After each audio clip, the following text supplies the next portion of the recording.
এই দেখো বন্ধুরা, আজকে করছি পুরো সবুজ সবুজ সবুজ, লাল সবুজ নীল সাদা সব কিছু মিলেমিশে একাকার একটা সবজি, 5 মিশালি সবজি রান্না। এর মধ্যে আমি কী কী দিয়েছি বলতো? ফুলকপি দিয়েছি, মটরশুঁটি দিয়েছি, আলু দিয়েছি, গাজর দিয়েছি, মূলো দিয়েছি, কুঁদলি দিয়েছি, ফুলকপি দিয়েছি, আর করবো একটা ডাল। আর কী কী করবো তোমাদেরকে দেখিয়ে দিলাম।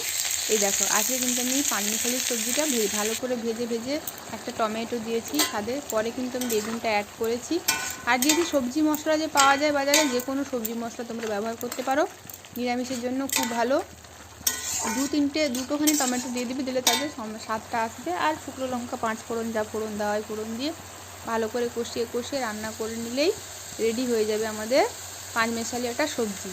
চলো এবার কিন্তু আমি এবার ডালটা একটু ফোড়নে দেবো। ডালটা ফোড়নে দেওয়ার জন্য কী দিলাম দেখো, 5 ফোড়ন আর শুকনো লঙ্কা। এই যে শুকনো লঙ্কার 5 ফোড়নটা একটু ভাজা করে নিচ্ছি।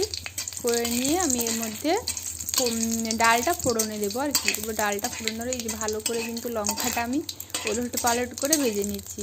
এবার ভেজে নিয়ে 5 ফোড়নটা দিয়ে খানিকক্ষণ নাড়াচাড়া করলে 5 ফোড়নটা যখন হালকা লাল লাল ভাজা হয়ে যাবে, ওর মধ্যে আমি কিন্তু অ্যাড করব পেঁয়াজ আর রসুন কুচি।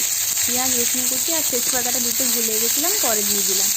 এই তো পেঁয়াজ আর রসুন কুচি দিয়ে ভালো করে ভাজা করে নিয়ে ভাজা হয়ে গেলেই আমি ডালটা ফোড়নে দিয়ে দিব। এই যে ভালো করে যেতে কিন্তু পেঁয়াজগুলোকে নিয়ে কেটেছিল, এত মোটা করে কেটেছে। ওই জন্য আমি কী করলাম, পেঁয়াজটাকে একটু ভাজা করে নিলাম। ভাজা করে নিয়ে এইভাবে কিন্তু ডাল ফোড়নে দিলে খাবে, খুব সুন্দর লাগে খেতে। এই যে টমেটো কুচিটা দিয়ে দিলাম। এবার টমেটো কুচিটাকে আমি ভালো করে কিন্তু আমি এখানেই পুরো একবারে সেদ্ধ করে নিই, কারণ ডালের ভিতরে গোটা টমেটো হয়ে গেলে ভালো লাগে না। এই দেখো টমেটো কতটা জল বেরিয়েছে। এবার টমেটোটাকে ভালোভাবে ঘেটে নিয়ে তারপরে আমি কিন্তু ডালটা ফোড়নে দিয়ে দিব। এবার ডালের মধ্যে আমি নুন আর হলুদ তেল সেদ্ধ করে রেখেছি। এবার ডালটা আমি ঢেলে দিলাম। হয়ে গেল আমাদের ডাল। চলো, কোথা থেকে কে ভিডিও দেখছো আমার বলবে। চলো টাটা, ভালো থাকবে, ধন্যবাদ আমার ভিডিও দেখার জন্য।